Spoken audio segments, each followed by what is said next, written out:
Hello guys, welcome back to my channel.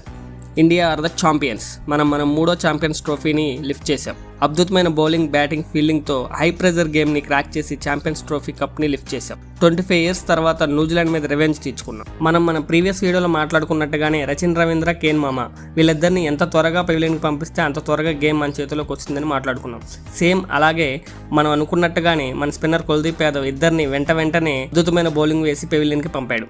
ఏ మాటగా మాట ఈ మ్యాచ్లో న్యూజిలాండ్ కూడా చాలా అద్భుతంగా ఆడింది. ప్రెజర్ని బాగా హ్యాండిల్ చేసింది. బట్ మన స్పిన్నర్స్ వాళ్ళకి ఎక్కడా ఛాన్స్ ఇవ్వలేదు. ఎక్కువగా పార్ట్నర్షిప్ బిల్డ్ చేయకుండా రెగ్యులర్ ఇంటర్వెల్స్లో వికెట్స్ తీశారు. జడేజా అండ్ అక్షర్ పటేల్ ఇద్దరు కూడా టాప్ క్లాస్ బౌలింగ్ వేశారు. మెయిన్గా మనం రోహిత్ కెప్టెన్సీ గురించి మాట్లాడుకోవాలి. ఫీల్డ్ ప్లేస్మెంట్ అండ్ బౌలింగ్ చేంజెస్తో న్యూజిలాండ్ని ప్రెజర్లో పెట్టాడు. అండ్ బ్యాటింగ్లో కూడా ఒక టాప్ క్లాస్ ఇన్నింగ్స్ ఆడాడు. 83 balls-కి 76 runs కొట్టి మ్యాచ్ గెలవడంలో కీలక పాత్ర పోషించాడు.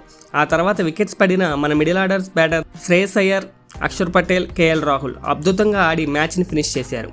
ఈ మ్యాచ్లో ప్లేయర్ ఆఫ్ ద మ్యాచ్ వచ్చేసి Rohit Sharma and player of the tournament వచ్చేసి రచిన్ రవీంద్ర ఈ టోర్నమెంట్లో 263 runs అండ్ 3 wickets తీశారు.